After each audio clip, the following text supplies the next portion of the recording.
Salutations, dear audience. Prepare to be inspired and empowered as we delve into the realm of business triumph and elevate your business. I'm Ed Jarecki, your host for today's enlightening episode. Thank you for being part of this enriching experience. Our show is dedicated to enlightening and equipping business owners, professionals, and aspiring entrepreneurs like you with essential knowledge and insights from experts who have achieved success in their life and business. Today, I'm joined by an incredible guest, Emma Powell, who went from being a stay-at-home homeschool mom to becoming a multimillionaire through commercial real estate investing. While she retired 10 years early from the traditional 9-to-5 job, she didn't retire from life itself. Instead, she now is discovering her version 2.0 by volunteering, spending quality time with loved ones, and starting a passion business to help others achieve the same financial freedom she found. As a high achiever herself, she earned double-digit returns backed by real estate to build lasting wealth and give back to her community.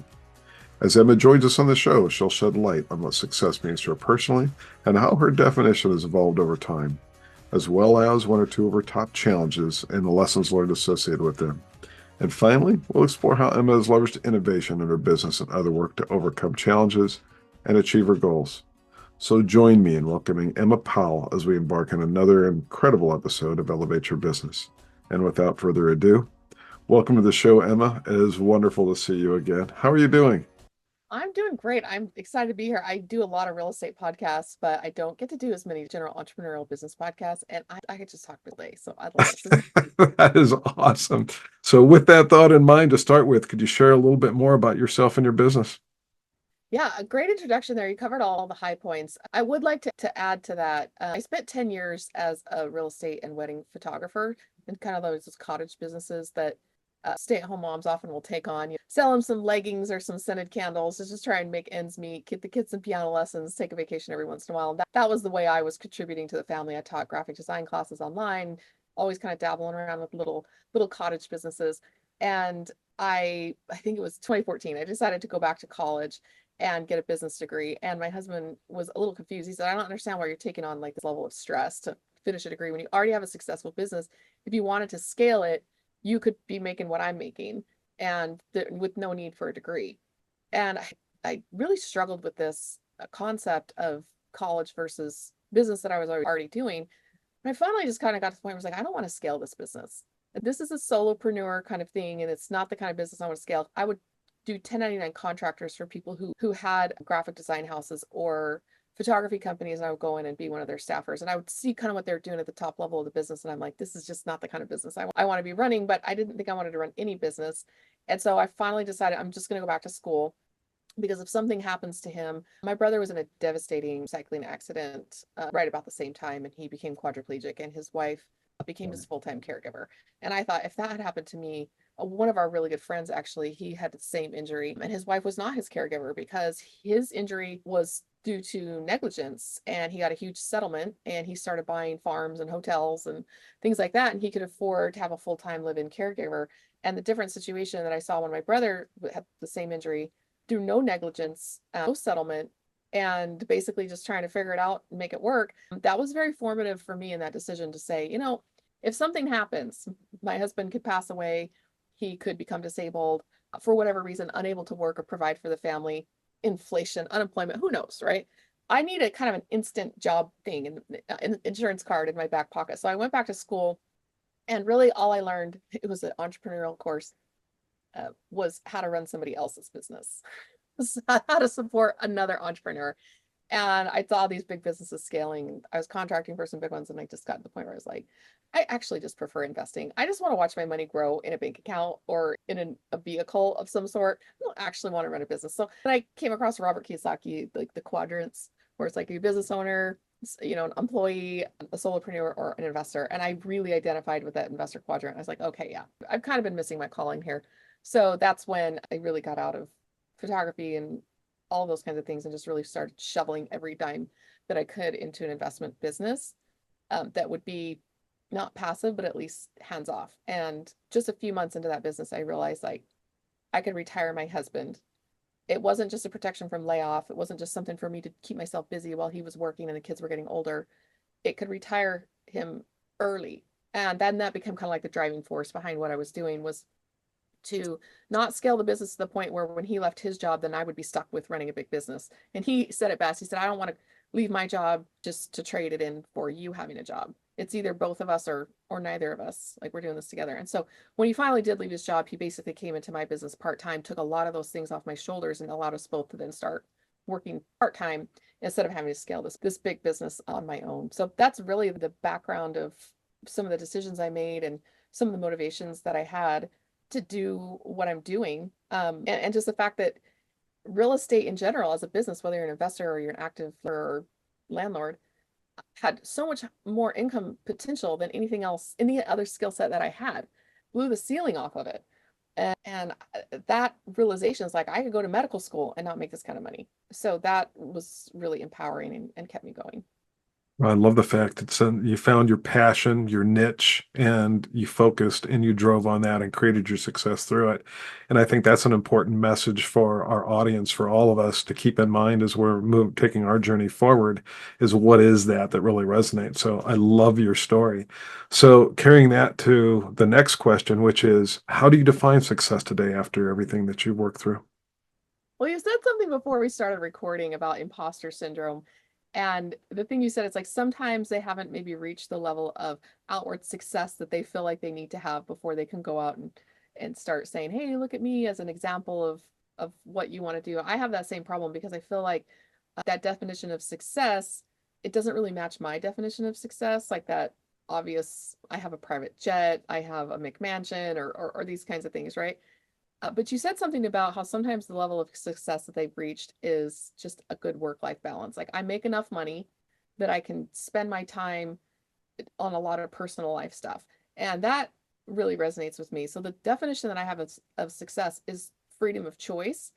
And that does require a certain level of financial independence, because if I want to drop everything and go off to wherever and pay for hotels and flights and all of those things, yeah, that does take financial independence. So that freedom of choice to be playful in my personal life is my definition of success. It's almost like the business and the investing and the income is supporting that personal life of playfulness. But then when I get too far into that side of things, I get bored and I'll go back and start another business. So I have kind of like this reluctant serial entrepreneur thing. So to me, it's keeping those things in balance so that I feel engaged and I feel passionate about the business that I'm running, but then the business also has to support that personal playfulness and that freedom of choice to be able to spend my time where and how I want with who I want. I love it. And so if you go back towards the beginning of your journey, how has your definition evolved over time?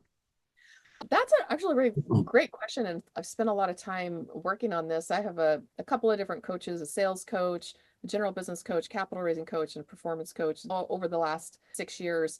And they would often at the beginning of the year, you make your vision board and there's that word of the year, right? And you put it on a little stone and carry it around or make a poster out of it or whatever. And so for a couple of years, my word was freedom. And then one day, one of my performance coaches said something about how I was interacting with kids. And he said, well, how does that make you feel? Or something like that. And I said, well, it doesn't make me feel very playful. And the word playful just hit me like a ton of bricks. And then the word freedom, I was almost like saw playful and freedom like in my head at the same time. And freedom, all of a sudden I felt like Braveheart. Like I had my face painted blue and I was shouting the war cry to jump into the fray and, shouting freedom from a job, freedom from these commitments and obligations, like freedom from this. And having 6 kids and being tied down for so many years, it creates some of these like post-traumatic types of experiences. And it was definitely that for me. And I thought freedom is like freedom fighting. It's like escaping from some kind of evil overlord. It's, you talk about the early American colonists during the Revolution and how they're escaping tyranny. That's just not the kind of mindset that I want to be having where I'm escaping from this stuff. I really want the freedom and the escape so that I can be playful, because the whole point of this, life, liberty, and the pursuit of happiness. And I thought the pursuit of happiness is where I'm at. And I just changed my word of the day or word of the year to playful. And I would ask my kids, like, if you could only pick one word to describe me, what would it be? And I'd be thinking in my head, they ain't gonna say playful. But my goal is to get them to the point where they will say a word like that. They would say things like stressed or depressed or anxious, almost negative types of words. And I use stress and anxiety as as a lever to pull. It's like a superpower almost. It's a powerful motivating factor. But that's not how I want to be known. So that definition of success has really changed over the years, to just try to be more playful. And it is a work in progress. I really do struggle with the eyebrow clenching issue. And so now that's more of an aspirational word than how I actually am, but it drives me forward. What I also heard in what you shared is that it's really enjoying that journey. Is that a fair way to characterize that? Yeah. I'm not going to say that the word freedom did not serve me well. It served me very well. Would the word playful have served me better from the beginning? Probably. So I had to pass through the freedom phase in order to really appreciate the playful phase. Yeah. Maybe that's true. Right? But if I had just focused on playfulness from the beginning, would that have served me better for my own emotional health? And I had a partner one time. He wasn't an investor. He was more like a partner, right? Came in and paid for most of it and helped me out a lot with this business. And I would ask him what his goals were. He said, "Well, I figure I have about 10 years left of running this business, and then it's time to play." And he was just so down to earth and laid back and seemed so chill. And I really admired that he chose the word play. And it was almost like a flashback to what he said. And maybe that was preparing me for it, to work with somebody like that who spoke that way. Neurolinguistic programming, that's important. So saying things like, "Oh, I don't want to work today," or "I'm lazy. I don't want to have a business. I want to be an investor because I'm lazy." Those are very damaging words. And so reframing imposter syndrome to be like, "I'm doing something really cool right now. So cool that I'm actually afraid I might not be able to do it, or I'm overstepping my boundaries." Reframing anxiety to be like, "That means I care deeply about things and I'm going to harness that to be able to do things." So yes, you do have to go through those periods, but I don't always want the negative part of that feeling, because it's unpleasant. It's not something I want to spend most of my time. And just to take a little bit of a philosophical bent to this, you indicated you had to go through the freedom phase to get to that, leveraging that word playful. And from my experiences, things seem to happen when they're going to happen. I'll give you an example. When I started this business, I had like 1,000 connections on LinkedIn. And those had grown over 20 years. I'd reach out, I'd always say happy birthday, I'd congratulate people on their promotions, and I'd do the basic things, but really getting to know and understand people, really building and developing those relationships. And that just never really hit me. But I knew as I reflected back, I was ready for that particular thing in my life. Do I wish that would have happened 20, 30 years ago? Sure. But the reality is it happened when it did, and it's benefiting from that point going forward. And so what do you do? And I'd love for the audience to respond as they listen to this. Love to get your feedback relative to what is your philosophy? I do have a little saying that I put on my LinkedIn. Sometimes it's a signature. I need a t-shirt, honestly. It should be my company motto, especially with investing. We talk about the younger you start, the earlier you start. I have a 14-year-old who bought her first investment with me, and she's 18 now, and she still talks about how she wished she'd gotten started earlier. So I realize it's almost a poison in the investing community where everybody wishes they'd started earlier. So this little saying I have is, the sooner you start, the sooner you can say, "I wish I'd gotten started sooner." I love it. I love it. So these journeys are never easy. And we talked a little bit about this before the show as well. We all have challenges. What are one or two of your top challenges and the lessons learned that you can pass along for our audience? Yes, so this is where the most of my imposter syndrome comes from. Financial freedom. So if you look at our net worth, we're probably in the top 10% of net worth in the United States, because I think the top 10% is like 900 grand of net worth, something like that. And so we're probably somewhere in there. So it makes it look really good. I'm a multimillionaire. I'm the top 8% of net worth nationwide. We do not have strong cash flow. And so I feel so broke all the time. And people make jokes about it. They say things like, asset rich, cash poor, because every time we get a dime, we invest it. And we are able to pull back our lifestyle to the point of crazy levels. Like my family will look at it, or my siblings, my in-laws will look at it and be like, "What are you doing?" Right? Like they have the houses, the cars. They're struggling financially too, but they just have nicer stuff than we have.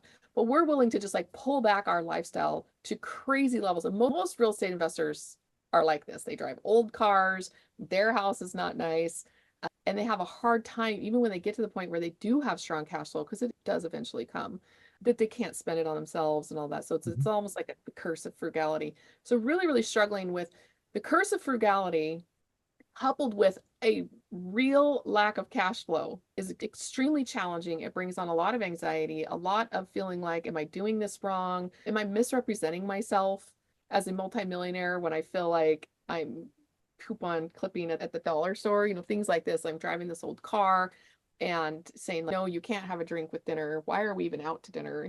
Things like this. So that lifestyle, the fire lifestyle, beans and rice, all that, this was so ingrained into us for so long. And it takes kind of that personality.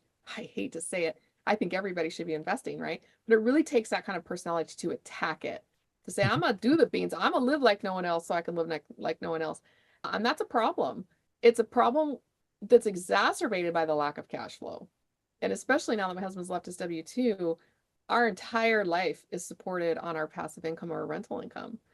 And figuring out that cash flow connection, you have to either be very intentional about it so you can get more cash flow on less money, or you just have to keep investing to the point where you have so much money invested that even at low returns, boring stuff like US Treasuries, bonds, are spinning off enough cash flow for you to live a pretty good lifestyle. So we're definitely in that space of, we retired early on our passive income, but are we retired at our previous standard of living? No. And that is where the disconnect and the imposter syndrome comes in. And I don't have any good solutions. I wish that this would be one of those struggles. Well, I struggle with this, but here's what I'm going to do about it. I am doing something about it, but it's not an overnight. It's not a quick fix. And every investor goes through it. So I don't even really have any peers who can walk me through this, because most of them are still struggling with it. And it takes a shine off the lifestyle sizzle that we try to sell. Oh, retire early on passive income. People are like, I don't want to do that, right? I don't want to cut back my lifestyle, which is fine. Keep in your job longer, but you got to invest anyway. You want to get to that critical mass where you have enough money invested that your cash flow can be derived from even boring kind of low return investments. Just plan to stay at your job longer. Like, nobody said you had to retire in 5 years. It'd be 10 years or 15 years, but you got to get there. And we just chose to retire earlier. We chose to take that hit and that sacrifice because it was important to us to spend time how we wanted with who we wanted. So that cash flow crunch, man, that hurts. I absolutely get it. The way we've built and lost and built and lost over our lives. And my wife and I have been married for a very long time, so we've been through a few cycles. Bottom line is, the way that we've always saved and invested, it always left us short. I guess my point is, we create a restriction in what and how we're doing things in order to support those longer term vision and goals. Yep. Any other lessons you'd like to share?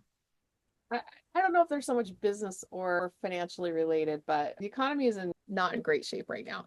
It's making it so the renters are struggling to pay their rent. So our major source of income, which is our rental properties, we have a lot of commercial real estate, but that's more where the source of our net worth and equity come from. And they don't cash flow as well as the rentals. So the rentals is what we're living on.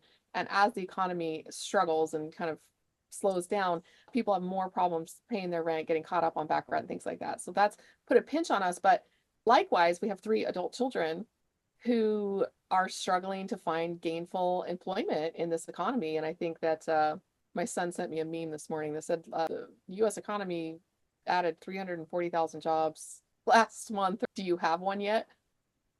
And the kid said that's 0.01% of the US population. So no. And I thought, I'm watching my kids go through this and trying to figure out how to just make it in this world. And I think the post World War II, where everybody could move out and buy their own home on a VA bill or go to college on the GI, and those days are over. And I think we're actually reverting back to more of a multi-generational household farm style living, where you want to stay on the farm, but you're going to go build your cabin over yonder, and kind of coming to that recognition that maybe things are changing generationally, and the kids are going to be dependent on their parents for longer than we're used to, or instead of building their own households, they're going to be contributing to this household. And we're from Texas, and multi-generational households are no big thing, because it's kind of the norm in the Hispanic community. I think that Caucasians in general do this less, and I'm finding that they're having to kind of readjust their expectations as time goes by. and we're readjusting our expectations there that the kids are going to move out when they're 18 and all that. So basically what we've been doing is we've been traveling full time for a year and a half in an RV, and our kids are living in our house, and they've been renting out bedrooms, they rent out the basement, and little by little, as those roommates have moved out, our income has gone down, right? And now my little kids want to move back into our house, but it's full of older siblings, and the house doesn't fit. The house was not built for that when we bought it. They had already moved out, so now they're kind of back and struggling. And so I think that figuring out what's going on in the economy, how much is their own personal fault, how much is just because the job market, despite what the statistics say, I just don't think are accurate based on what I'm going through and what I'm watching my friends, young adult children go through. It's a big concern, and that is something that is largely out of my control. And so as we're going through a cash flow crunch, our kids are needing more help than they maybe would have if they were 10 or 15 years older. That's been a real challenge. And then there's resentment there as well. It's like, well, why don't you have a job? There's 339,000 jobs created last month. Do you have one yet? Like that kind of failure to launch syndrome is causing a lot of tension between young adults and their parents. So, I've been watching the economy, and it's been interesting to see that so many economists say we're going to go through a recession. I never believed the timing during the times where the economists were promoting we would. There were too many underlying facts that said, no, the economy is going to continue to hold stable and grow. And it has. But we're at a point where I think there's a lot of change. Housing is up 30%, incomes are up 20% on average, is one indicator. Inflation, although there have been some pullbacks in certain areas, inflation has continued to shrink the spending dollar. I'm somewhat familiar with the transportation industries, and within that, you've got fewer goods being shipped. So, although corporations are reporting record profits, it's on the backs of the profits they're making off of selling fewer goods. So it's the inflation that's carrying that. And at some point, something's going to right that balance. And then to your point, relative to the commercial real estate, you got 2025 and 2026, which, what is it, 2/3 of the leases come due that were created prior to or towards the beginning of COVID. And so what's going to happen as organizations are looking for, do I retain these? Do I renew the leases? How do I absorb those costs? Do we turn these big buildings into partial housing? I think the next few years is going to be very tumultuous for a lot of different reasons, and including the fact that you've got a lot of new technologies that are coming on board, and AI being the most talked about area of technology. But it absolutely is going to replace a lot of jobs out there. It's going to open up more jobs in other areas, but it's that transition, and it's the reskilling and tooling of the people that are holding this set of jobs over here. So I always tell people, don't expect your organization to support the skill development, et cetera, that you need in order to continue to maintain and grow your career. You got to go do it yourself. yeah, number of people needed to do a job. So it's not going from down to no people are needed for this, but just there are so many less people and less hours needed to do the same job. And so that's impacting hourly wages and these kinds of things. And that trickles down to affect, here's a little educational corner for you. That trickles down to affect commercial real estate, because I personally don't hold office space, strip mall space, warehouse space, any of that. Like our commercial real estate is strictly residential. The residential in loan terms basically means it's a single family up to a 4-family. So and everything else that's bigger, that's a 5-plex, a 10-unit apartment building, a 100-unit apartment building, everything else is classified as commercial real estate from the lending perspective, which means that you're going to look less at your personal W-2 and you're going to look more at the income of the property. So commercial should be an income generating property of 5 units or larger. So most real estate in the world is commercial real estate, even multifamily. And so RV parks, mobile home parks, anywhere where people live, if it's bigger than 4 units, is still considered commercial real estate. But the reason that these trends are going to have downward pressure is, let's say you have an office building, and I've seen it all over. Some of my colleagues are doing this. Do you remember when the malls or the Kmarts were going out of business, and that guy from Idaho decided, hey, I'm going to do indoor storage in these things?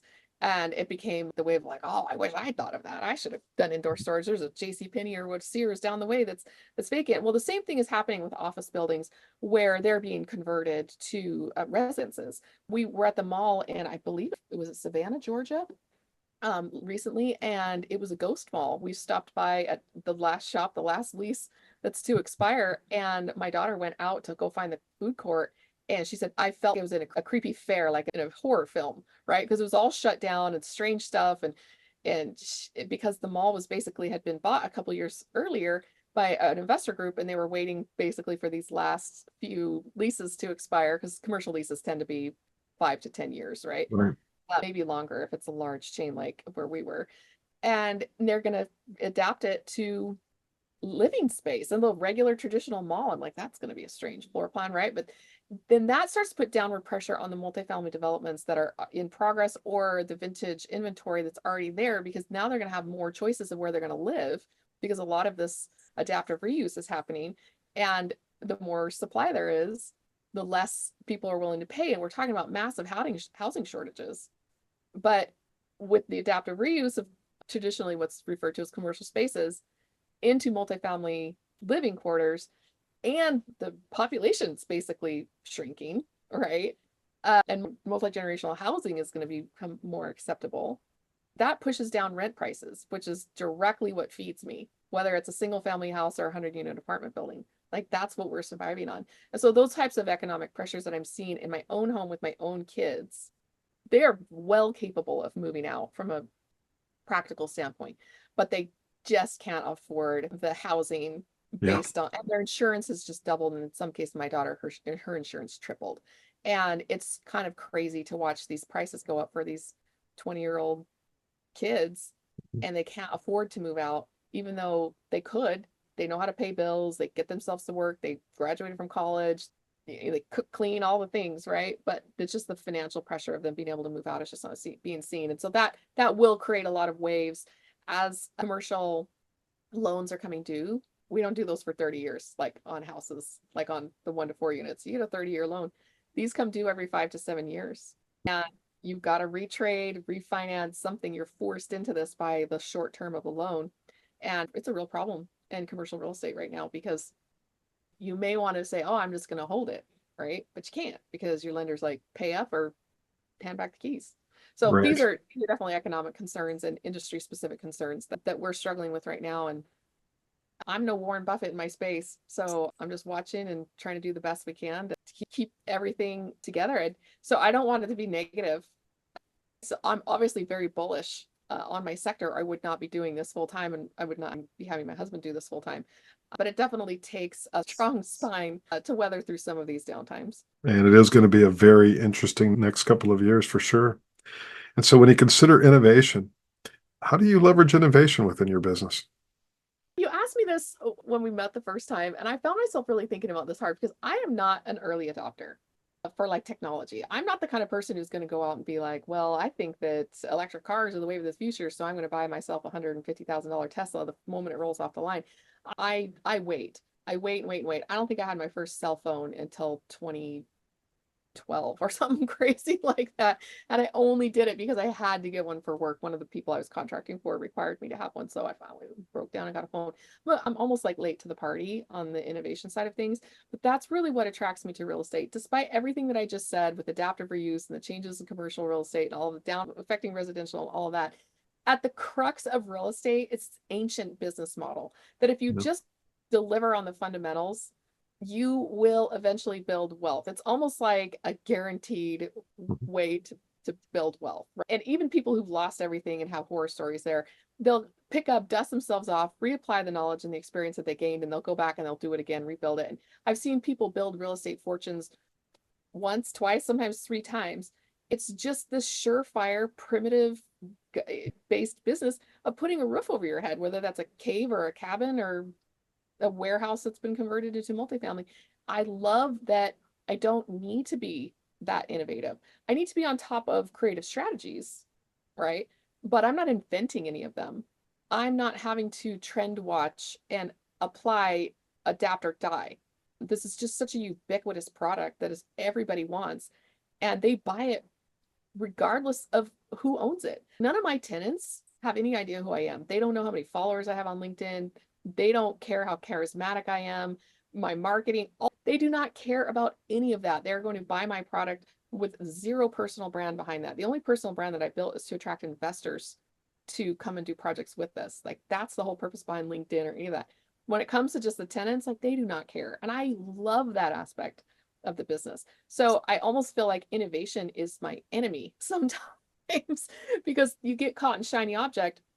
And having worked for so long in startups, like my husband was an IT guy in startups, he specialized in smaller startup from 5 to maybe 120 employees.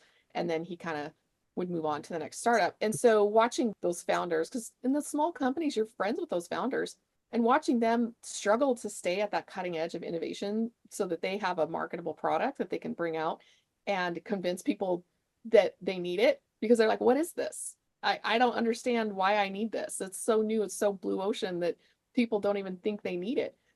But everybody knows they need a place to live. Everybody. I mean, I lived in the wilderness in a tent for 3 months, right? So granted, I get it, right? But even then there were rules about where we could pitch our tent. Like it's everybody needs a place to live, right? So for me, the divorcing of myself from having to be constantly innovating in my business has been such a comfort to me because my personality is much more stable and very boring. And so innovation there to me feels like I have to reinnovate myself, my mindset that I can do something like this with this many zeros attached to each transaction. Like that took a reinventing of myself to believe that I deserved it, that I could do it, and I had the resources and whatever that I needed to be able to do it. So for me, innovation, I don't know, it's a buzzword. And for me, it's just never really been an attractive business model. Final takeaway for our audience. If there was one thing that you would say entrepreneurs, business owners, professionals must consider as part of their journey, what would that be? It's a people business and it's a numbers business. And people tend to focus on one or the other and don't recognize that it's both of those things in the same business. So you have people who might be pretty good managers, but they don't even know what a P&L is. And that's the backbone of managing a business from the financial side. And the other side of we're operating, but we're not really managing our human resources effectively. So making sure that we are focusing on the activities that will allow us to blend the financial and the human resources and manage the business as a holistic thing. It's kind of like saying I have a child who has shelter and food, but doesn't have any emotional interaction with their parent. That's what a lot of businesses are doing. They're taking care of the physical needs of the business if you're looking at it in the context of a child. And they're not really paying attention to the emotional aspect, or vice versa. We see the one far more often where the physical needs are being taken care of, but the emotional needs are misunderstood and neglected. We don't see as often, oh, their emotional needs are well cared for, but they don't have shoes or food, right? But we do see that in areas of like abject poverty. We will see a huge focus on that because they don't have enough over here. So being able to say like, hey, we can manage our finances and we can manage our people holistically and not even see those as two different things. Managing one helps to manage the other. To me, that's the golden goose in business.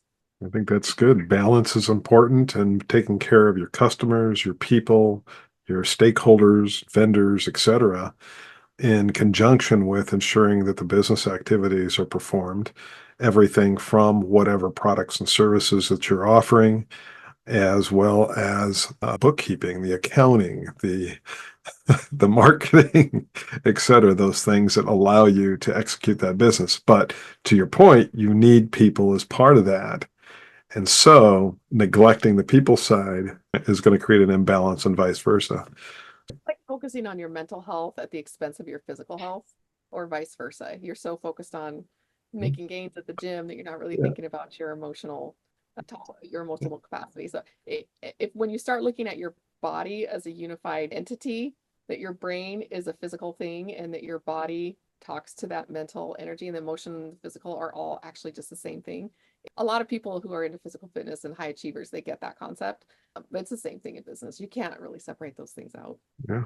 It goes back to an example. Why does stress cause so many people stomach problems? Yes. Mental to physical. There's Yep. a connection. Yep. Exactly. Awesome. I want to thank you all for joining us today, and a special thank you to our incredible guest, Emma Powell, for sharing her insights, experiences, and success tactics with us. We hope this conversation has left you inspired and motivated to embrace the challenges of entrepreneurship with vigor, innovation, and adaptability. Remember, success comes in many forms, and it's essential to define it for yourself. But take the lessons shared by Emma to heart as you navigate your own entrepreneurial journey. Embrace change, seek out opportunities for growth, and always be willing to adapt to the ever-evolving landscape of business. Thank you once again to our phenomenal guest speaker, Emma Powell, and thank you all for tuning in. We look forward to seeing you next time as we continue exploring the stories behind incredible entrepreneurs. Stay resilient and stay innovative, and have a wonderful day, everybody. Thank you.